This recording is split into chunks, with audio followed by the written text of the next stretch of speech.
Magandang araw po sa ating lahat. Narito na ang update sa ating ulat panahon ngayong araw. Sa ngayon nga ay patuloy nating binabantayan ang low pressure area o posibleng bagyo na papalapit sa silangang bahagi ng bansa at antabayanan lamang po dahil atin itong aalamin. Ngayong araw ay patuloy pa ring mararanasan ang mainit na panahon dulot pa rin ng easterlies sa malaking bahagi ng bansa.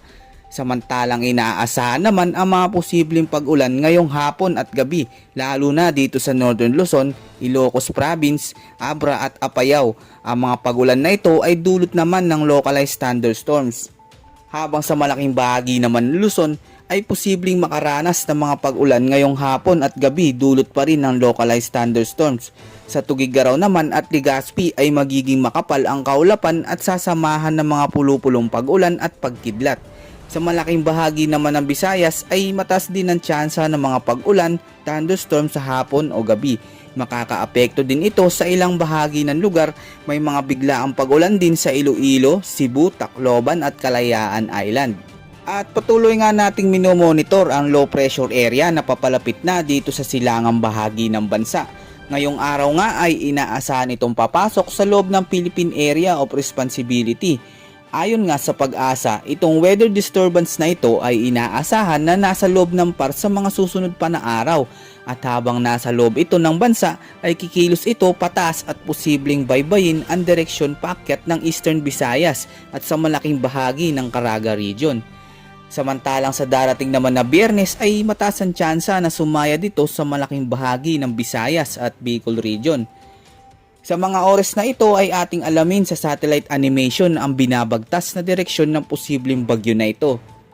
Base sa pinapakita ng radar ay posible pang bumilis ang intensification ng sama ng panahon na ito at mataas ang posibilidad na mas lumakas pa ito at maging ganap na isang bagyo sa darating na Biyernes.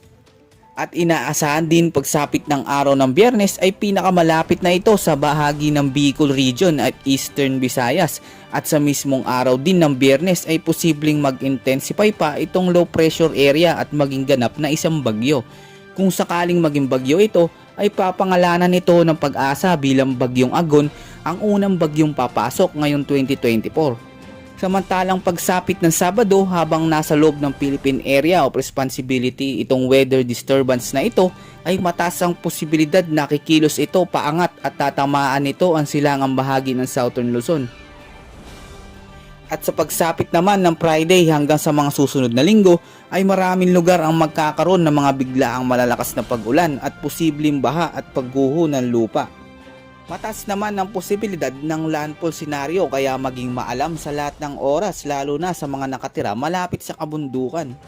Kung sakaling ito ay lalapit sa malaking bahagi ng bansa at maglandfall sa kalupaan ay maging alerto at handa sa posibleng banta ng pagbaha at malalakas na pag-ulan lalo na sa malaking bahagi ng Visayas at Mindanao.